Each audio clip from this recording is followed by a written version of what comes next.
Assalamualaikum dan salam sejahtera.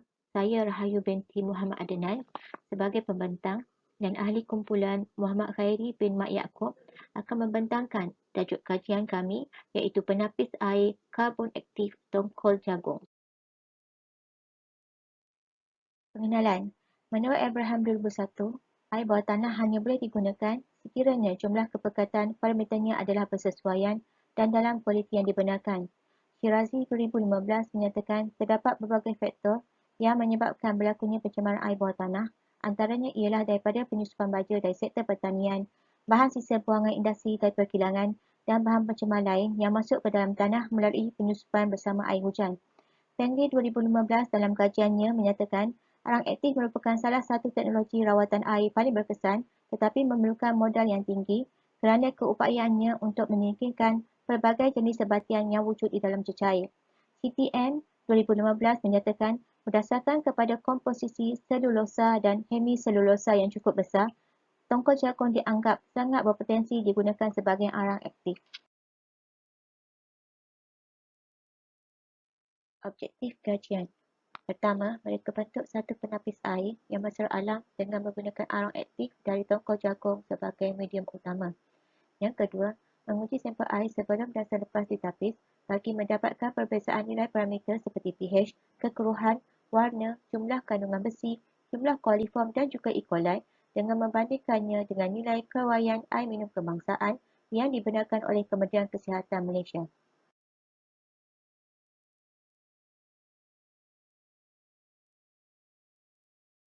Penyataan masalah. Pertama, kegiatan guna tanah merupakan punca utama. Bekalan air tanah menjadi sangat tercemar dengan penambahan bahan yang tidak diingini yang menjadikannya tidak sesuai dan beracun untuk pelbagai tujuan, terutamanya sebagai minuman. Seperti yang dinyatakan oleh Chauhan S. 2015 dalam kajiannya, punca penurunan kualiti air bawah tanah termasuklah daripada sisa kumbahan dari sistem sanitasi yang tidak baik, resapan racun serangga dan baja dari sektor pertanian dan juga dari sistem pembaritan yang kurang baik. Yang kedua, masalah menggunakan air yang tidak bersih akan membawa kepada masalah kesihatan. Menurut Chandrakala PJ 2017, setiap tahun 1.8 juta orang meninggal akibat penyakit cirit-dirit disebabkan oleh bekalan air yang tidak selamat.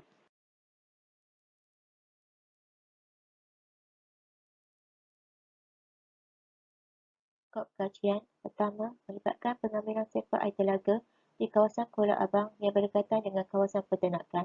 Yang kedua, melibatkan penggunaan sisa tongkol jagung yang diambil dari kawasan sekitar Mercang. Yang ketiga, membandingkan parameter seperti pH, kekeruhan, warna, jumlah kandungan besi, jumlah koliform dan juga E. coli dengan membandingkannya dengan nilai keruaian kualiti air minum kebangsaan yang dibenarkan oleh Kementerian Kesihatan Malaysia. Metodologi kajian. Kajian dimulakan dengan mendapatkan maklumat jurnal dan kajian lepas dari internet. Kemudian proses mereka bentuk penapis dan penyediaan medium penapis. Seterusnya pengambilan air sampel telaga dan menjalankan uji kaji. Dan akhir sekali ada proses penganalisaan data. Mereka bentuk penapis air. Bagi kajian ini, penapis air yang berbentuk segi empat, mereka menggunakan bahan plastik perspex dengan ketebalan 3 mm seperti dalam rajah dengan dimensi berikut. Panjang bersamaan dengan 43 cm, dimensi penapis secara keseluruhan bersamaan dengan 15 cm darab 15 cm, ketebalan media penapis bersamaan dengan 15 cm lebar dan 4 cm tinggi, ruangan pengumpulan air iaitu inlet bersamaan dengan 15 cm lebar dan 15 cm tinggi. Berikut adalah bahan medium penapis air. Tongkol jagung berbentuk lurus dan membujur.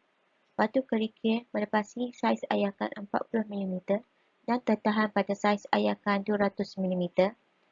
Pasir melepasi saiz ayakan 4.75 mm dan yang tertahan pada saiz ayakan 600 mm.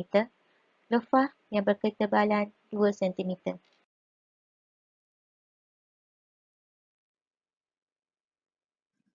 Kaedah mengaktifkan tongkol jagung.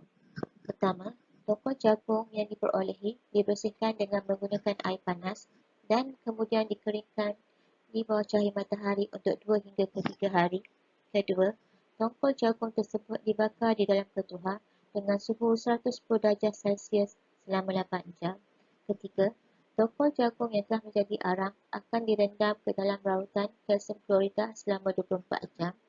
Seterusnya, arang tersebut dibakar semula di dalam ketuhar dengan suhu 110 darjah Celsius selama 4 jam untuk mengaktifkannya. Kemudian, arang tersebut dihancurkan sehingga menjadi serbuk dan dijemur di bawah cahaya matahari untuk memastikan ianya benar-benar kering. Berikut adalah keputusan uji kaji ke atas air sampel. Analisa kajian. Daripada graf, didapati keputusan uji kaji pH bagi sampel air telaga sebelum proses penapisan dijalankan adalah 7.18, manakala selepas proses penapisan ialah 7.20. Didapati bahawa arang aktif tongkol jagung yang digunakan telah meningkatkan nilai pH.